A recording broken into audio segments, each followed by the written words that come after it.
যে মেয়েটা হতে পারত দেশের গর্ব, মেধার জোরে গলায় পড়তে পারত সোনার মেডেল, আজ সেই মেয়েটাই মৃত্যুর সাথে পাঞ্জা লড়ছে নিজের পরিবারের লোভের বলি হয়ে।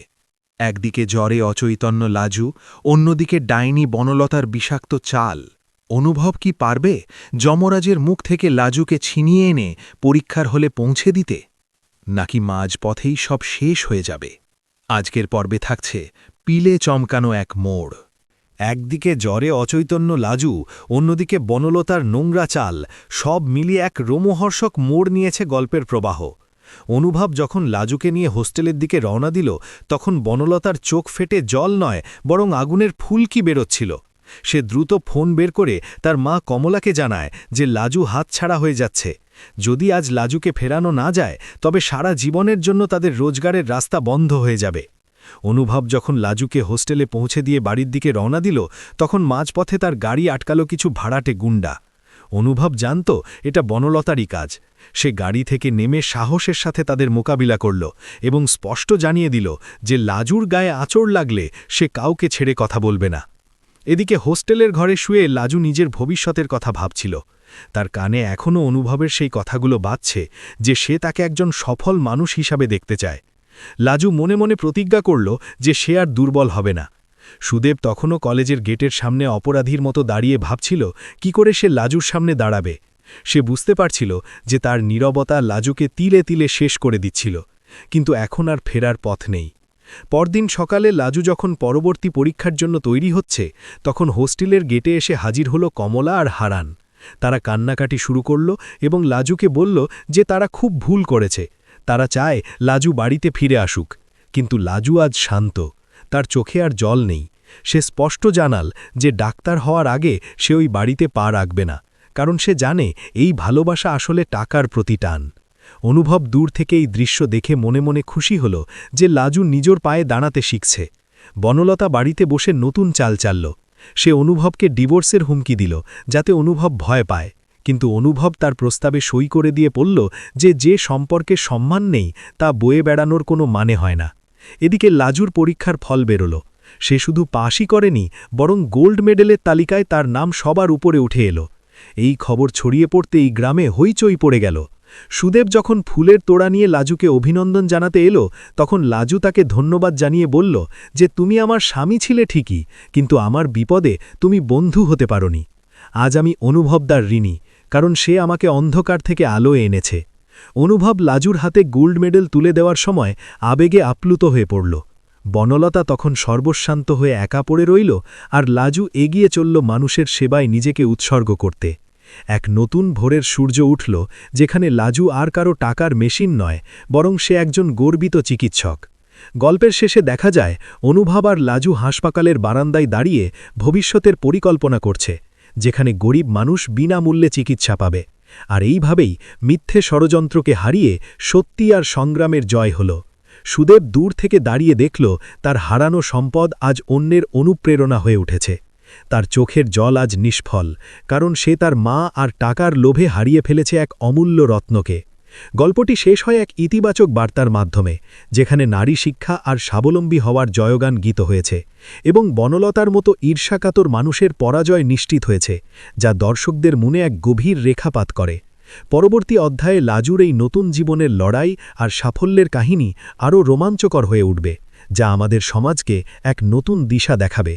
সাফল্যের শিখরে পৌঁছেও লাজুর মনে শান্তি ছিল না, কারণ সে জানত বনলতা আর তার শ্বশুরবাড়ির লোকেরা এত সহজে হার মানার পাত্র নয়।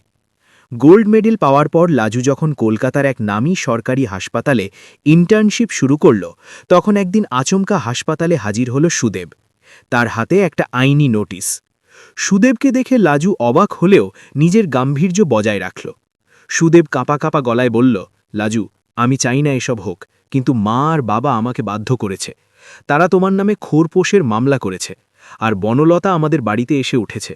সে দাবি করছে তুমি অনুভবের সাথে অবৈধ সম্পর্কে জড়িয়েছ, তাই তোমাকে সামাজিকভাবে একঘলে করতে চায় তারা। লাজু এই কথা শুনে হো হো করে হেসে উঠল। সে বলল, সুদেব, যে মানুষটা নিজের স্ত্রীকে রক্ষা করতে পারে না, তার মুখে এই বড় বড় কথা মানায় না। তোমরা টাকার জন্য আমাকে শেষ করতে চেয়েছিলে, আর এখন সম্মানে আঘাত দিচ্ছ। ঠিক সেই সময় সেখানে অনুভবের প্রবেশ।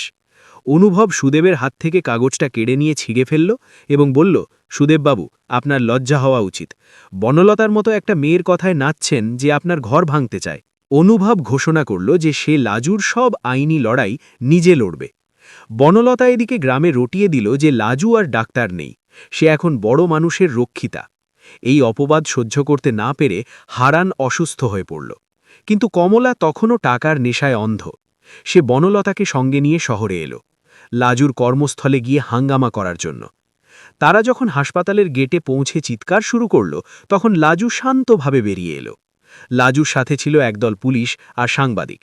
লাজু জানালো যে সে আগে থেকেই জানত বনলতা এই ধরনের কিছু করবে, তাই সে বনলতার সমস্ত কল রেকর্ড আর ব্যাংক স্টেটমেন্ট জোগাড় করে রেখেছে, যেখানে দেখা যাচ্ছে বনলতা কমলাকে ঘুষ দিয়ে লাজুর বিরুদ্ধে খেপিয়ে তুলছিল।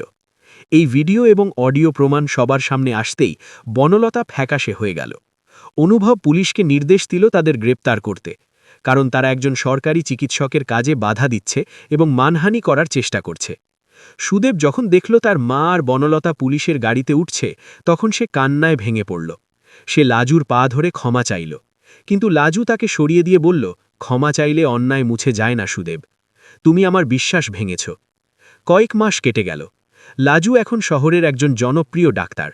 সে নিজের বেতনের টাকা দিয়ে গ্রামে একটা ছোট ক্লিনিক খুলল, যেখানে দরিদ্র মানুষের বিনামূল্যে চিকিৎসা হয়। অনুভব সবসময় তার ছায়ার মতো পাশে থাকে।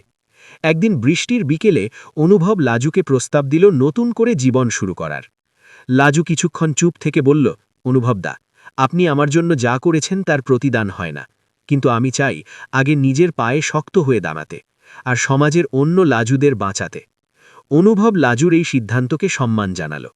বনলতা জেল থেকে ছাড়া পেয়ে দেখল তার চারপাশ শূন্য। সুদেব তাকে ত্যাগ করেছে আর কমলা এখন শয্যাশয়ী। নিজের কৃতকর্মের ফল তারা হাতে নাতে পাচ্ছে। গল্পের এই পর্যায়ে দেখা যায় লাজু আর অনুভব একসাথে মিলে গ্রামের স্বাস্থ্য ব্যবস্থার উন্নতি করছে। সুদেব এখন অনুতপ্ত হয়ে লাজুর ক্লিনিকে সাধারণ কর্মী হিসেবে কাজ করে নিজের পাপের প্রায়শ্চিত্ত করছে। লাজু তাকে ক্ষমা করেনি ঠিকই, কিন্তু আশ্রিত হিসেবে জায়গা দিয়েছে। এক পূর্ণিমা রাতে লাজু আকাশের দিকে তাকিয়ে ভাবছিল, যে মেয়েটা টাকার লোভে শেষ হতে বসেছিল, সে আজ হাজার মানুষের আশার আলো। এই জয় শুধু লাজুর নয়, এটা প্রত্যেক সেই মেয়ের জয় যারা প্রতিকূলতার বিরুদ্ধে লড়াই করে নিজের পরিচয় গড়তে চায়। অনুভবের চোখে তখনও লাজুর জন্য সেই গভীর শ্রদ্ধা বর্তমান, যা দেখে বোঝা যায় প্রকৃত ভালোবাসা দখলদারিতে নয়, বরং অন্যকে বিকশিত হতে সাহায্য করার মধ্যেই নিহিত থাকে। এভাবেই গল্পের মোড় এক নতুন দিগন্তের দিকে যায়, যেখানে ষড়যন্ত্রের কাল মেঘ কেটে গিয়ে সাফল্যের রোদ্দুর ফুটে ওঠে, আর দর্শকদের মনে এক অদ্ভুত তৃপ্তি দিয়ে শেষ হয় এই রোমহর্ষক অধ্যায়, যা আগামী দিনে আরও বড় কোনো সামাজিক পরিবর্তনের ইঙ্গিত দেয়। গল্পটি ভালো লেগে থাকলে কমেন্ট করে অবশ্যই আপনার মতামত জানাবেন। তার সাথে আমার চ্যানেলটা সাবস্ক্রাইব করুন।